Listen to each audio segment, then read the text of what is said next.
o'sha qotil kuyovlarni yana chaqirdi. Video boshlashdan oldin maslaga bundan oldingi qismda bo'lgan voqealarni eslatib o'tmoqchiman. Biz yana o'sha dahshatli darkning saytiga kirib, qotil kuyovni chaqirdik. Lekin u klon o'rniga biz chaqirmagan klon kirib keldi. Klon ismi Isabel. Bu bizni hayron qoldirgan narsa Isabellaning qo'lida ikkoni aytib ham bor edi.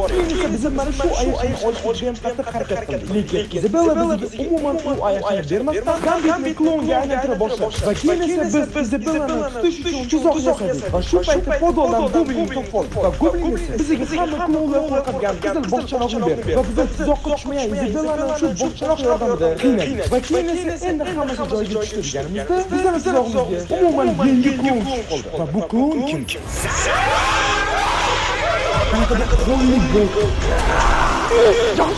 Onaka.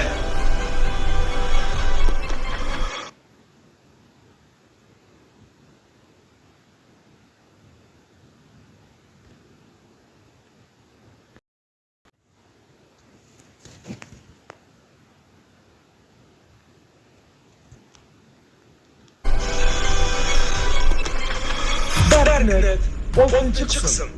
Klonlarning boshlig'ining o'g'li Pumba.